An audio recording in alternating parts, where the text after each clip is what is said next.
is no doubt that the extant constitution requires a fundamental review, if not a complete overhaul.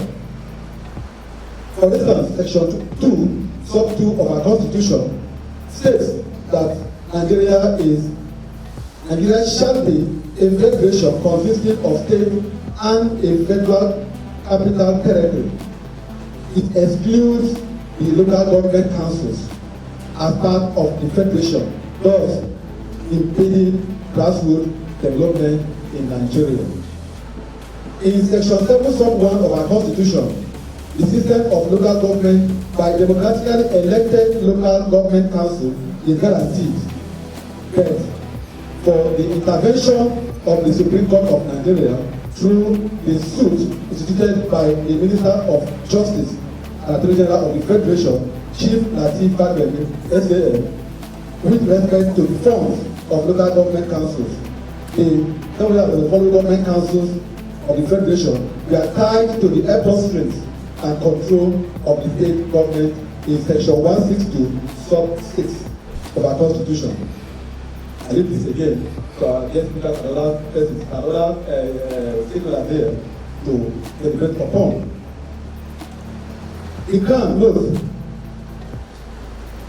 the repeated public declarations of the governor of Akwa Ibom State, Pastor UYO, PhD, with respect to local government funds, and wish to commend him for not interfering with the monetary allocation of the local government in Akwa Ibom State.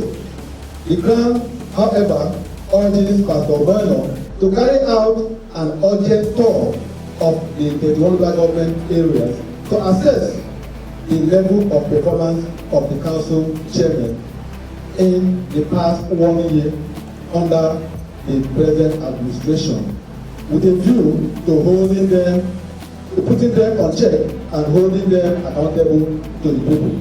Of course, they have marked their 1 year just yesterday in the 5th of October. So we hope that this will be discussed by the stakeholders there, and let us see how we can actually better the local government system. I leave this again to our guest speaker to set the tone on that. The State Independent Electoral Commission, CS, is provided for in Section 197, Sub 1B of our Constitution. Ironically, its funding is in the hands of the state government, making the CS an appendage of the state governors. This is the reason why sitting governors dictate who is declared, quote and unquote, elected by the CS into the local government councils across the local government councils we have in Nigeria. In addition, we call on the Akwa Ibom State House of Assembly to urgently carry out its legislative oversight responsibility on the local government councils in Akwa Ibom State in order to rescue the grassroots governance from the conundrum and further its coalition. Thank God that today our guest of honor is a member of the House of Assembly, and he is doing well. He is here to listen to what I'm going to say with respect to the oversight of local government administration. Ladies and gentlemen, as a reminder, it is our civic responsibility as a society organization and a pro-democracy group in Nigeria with the core mandate of holding government at all levels accountable to the people to continue to carry out this mandate responsibly.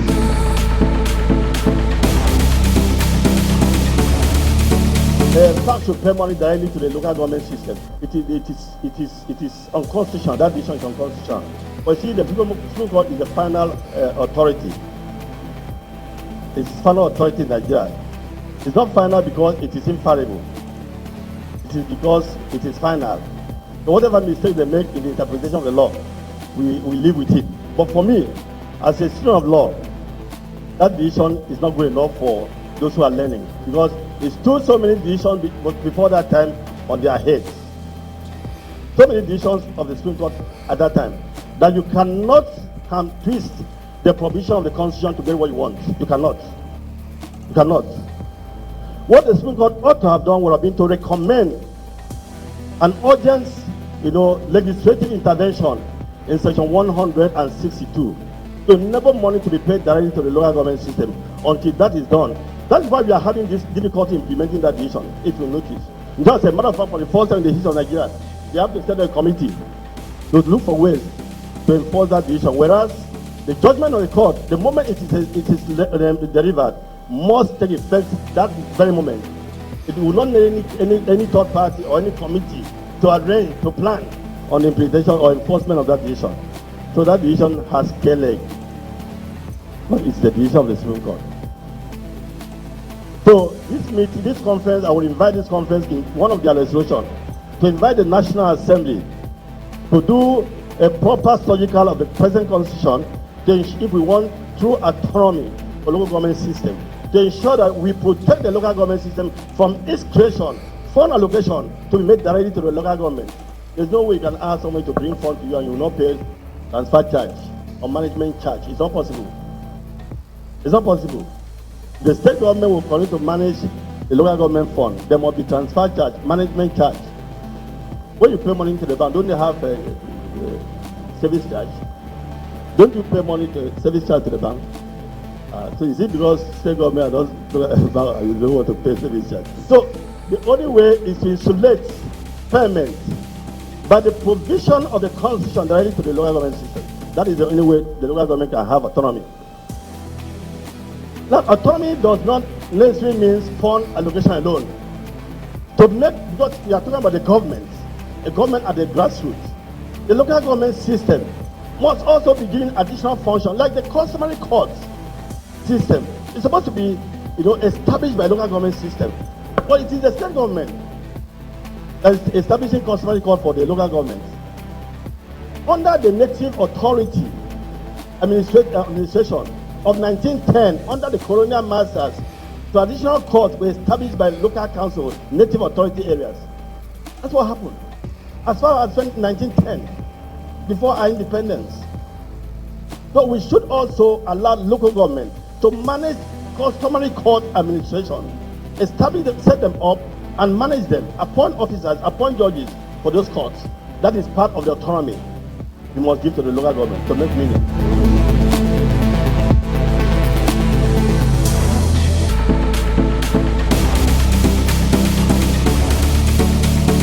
Local government community policing, where able-bodied youth in the villages could be mobilized, trained, and enlisted to work as vigilantes under the command of retired security personnel in close collaboration with the divisional police formation in their respective local government areas. Fortunately for us today, the Commissioner of Police in Akwa Ibom State is here, ably represented, and I know that the Akwa Ibom State Police Command can work with our various local government councils to ensure local government community policing, because it is in this local government that people live. It is easy to know people who are criminals, who are errants. So local government councils should establish community policing in close collaboration with the DPOs and the State Police Command.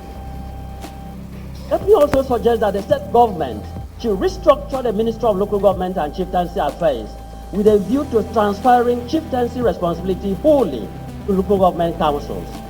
This would enable the local government councils to take over the responsibility for the welfare and well-being of their paramount rulers, clan heads, village executive council chairmen, and youth leaders in their respective jurisdictions through the provision of reasonable interest, vehicles, motorcycles, and other requisite working tools to this category of community leaders.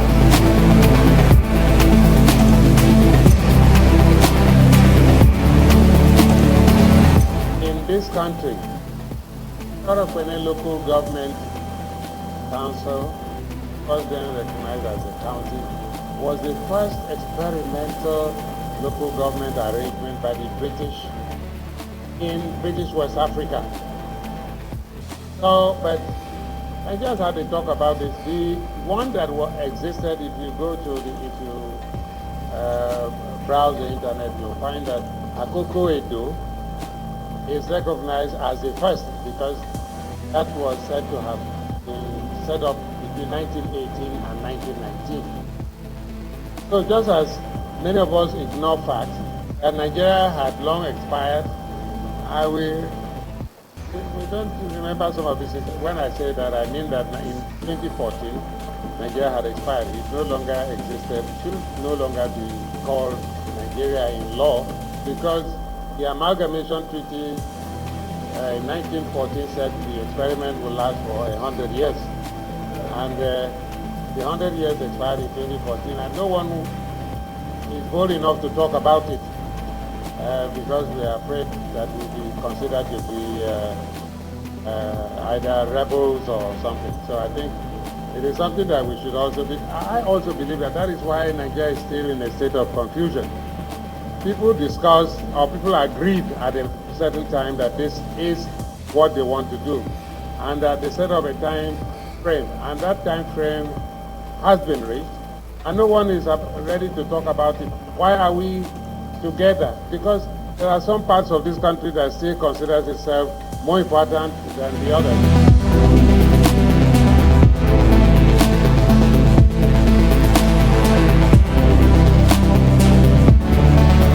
The governor, like Attorney General have said, the governors are the problems of local government in Nigeria. Once the governor serves the 8 years tenure and leave office as a governor, he will begin to canvass local government autonomy. What I also want to add is that let the governors allow local government to function as it is enshrined in the Constitution. And let me also say that local government is a grassroots, is a third tier of government, and let them reside in their local government headquarters to dispense dividends of democracy to the grassroots. Some of them are living in shelter Africa. Some of them are living in a warehouse. How would they administer the administration of local government councils? So I want to add that when we are considering a communique for this, let them reside at their local government headquarters.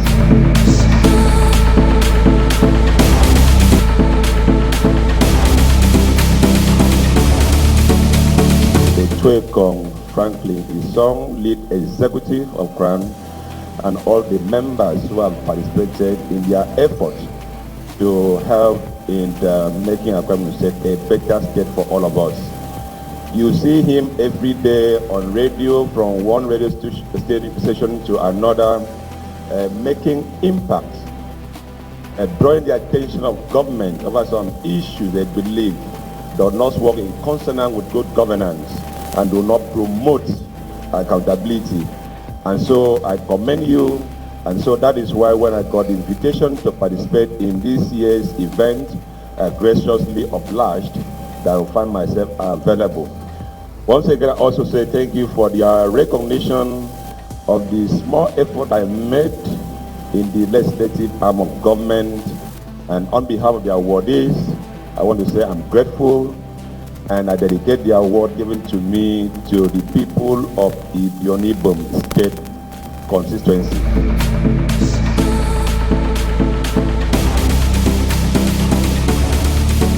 Deep thinkers, researchers have agreed that the governors are the problems of the local governments in this country. No governor wants independence of any local government.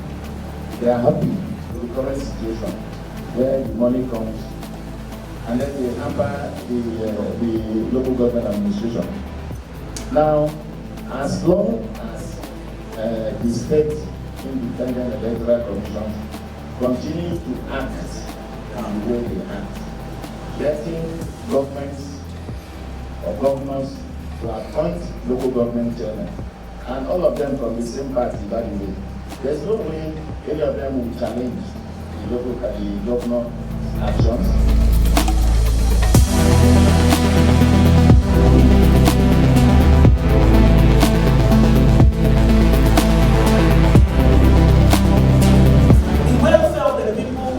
Is what you have in mind by doing it. So issue of accountability should not be removed in local government administration.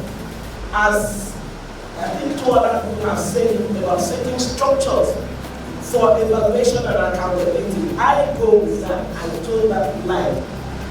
God has so blessed Akwa Ibom State as we have used Akwa Ibom today.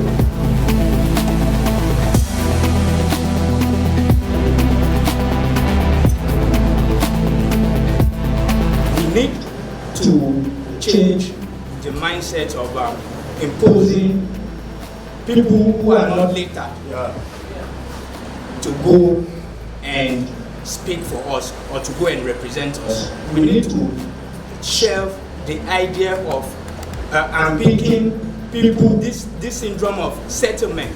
Let me pick him or her. He or she was work for me. Let us delve that issue. When we have well-lettered personnel manning the local government council,